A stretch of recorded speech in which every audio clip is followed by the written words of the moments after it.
So a matchup between South Africa and Portugal is just around the corner. It's going to be an intriguing game. South Africa making a lot of changes from what they had throughout that Irish series. For Portugal, this will be a massive opportunity to face a side that they did not come up against in the Rugby World Cup. They did face Fiji, Georgia, Wales and Australia, but not the Boks. So they get to face the world champions now for this contest. And in this preview, we'll be looking through at the starting lineups, the key players to watch out for, and then also a prediction at the end for who we think will get the victory. But we will start with the South Africans. They've made a lot of changes from that second test match up against the Irish in their starting side, including a whole new front row. Number 1, Jan-Hendrik Wessels. Number 2, Johan Grobbelaar. And number 3, Thomas du Toit. Now, I have heard great things about Jan-Hendrik Wessels over the last few days since it was announced that he was going to be in the starting side. He is a phenomenal talent, very young, which is a massive benefit for South Africa.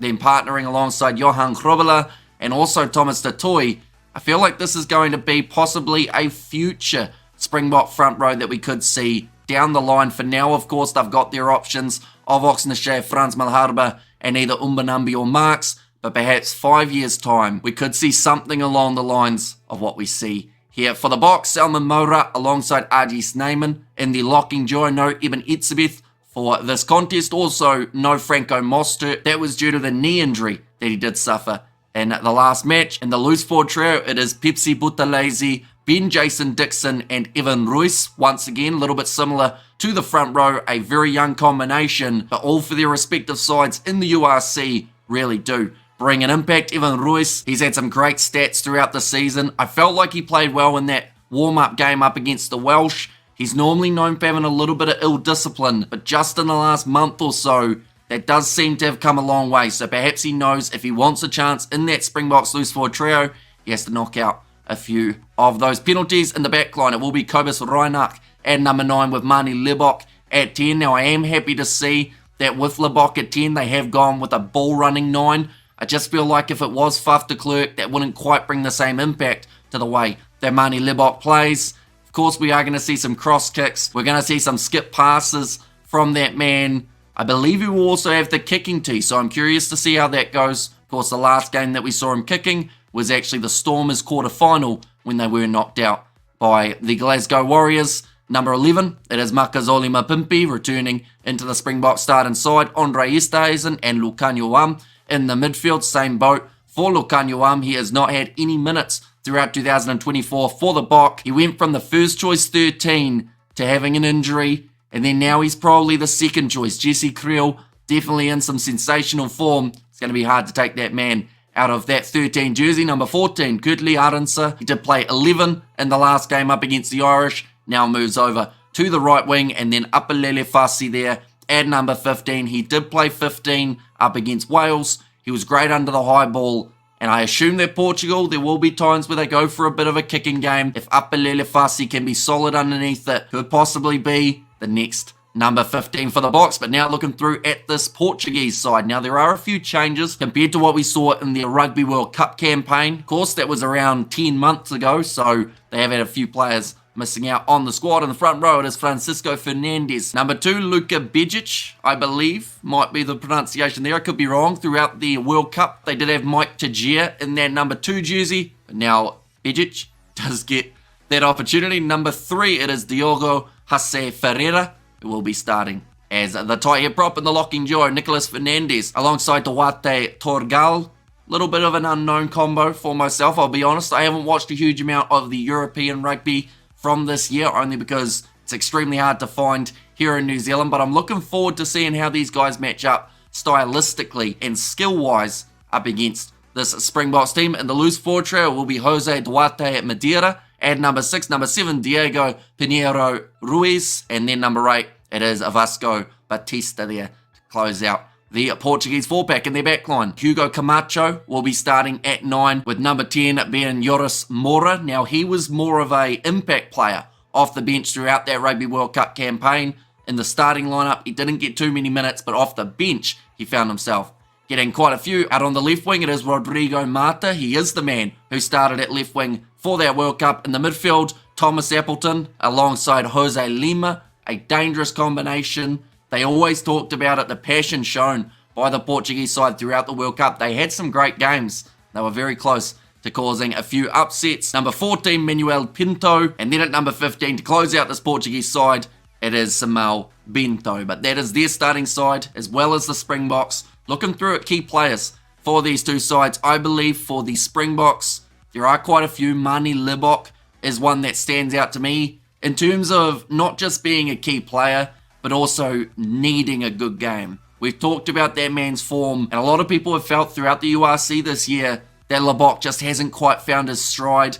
His confidence has been low, but we've got to remember, when he gets it right, he is still an absolutely incredible player. And kicking to your side, he's still one of the best in terms of the vision that a fly half can bring to an international game of rugby. So I do want to see him have a great game, and that is why he is one of the key players. Apelele Fasi at number 15, like I mentioned, under the high ball. If he can take those cleanly and create that counter-attack, he had some of the most running meters throughout the whole of the URC season. There was a reason for that. He was willing to run it back at the opposition when he received it in the 22, and that is what makes him such a dangerous threat at 15. And then in the forward pack, I mean, I'm looking forward to RG Snyman's offloading game, but I've got to go with that loose forward trio, in particular, Evan Ruiz. Off the back of the scrum, that man brings physicality. In that game up against the Welsh, he was very strong. Some people felt like he didn't quite do everything that he could have in that game, but he still had some great stats throughout that contest. So I would say that those three, alongside, of course, a few of the other players getting the opportunity for South Africa. There is a debut happening off the bench for Andre Hugo Finta. Of course, he is going to want to make an impact for his first performance. Juan Horn, Morne Vandenberg, a couple other players getting their first Springbok chance. But looking through, in terms of the Portuguese side, Thomas Appleton at number 12, I would definitely say is a key. He's been at that World Cup. He seemed like he had a lot more experience than he did throughout that competition. He spoke very clearly of what the goal was for Portugal, and that was to inspire the next generation of rugby players. I feel like that World Cup campaign, they certainly showed some great moments.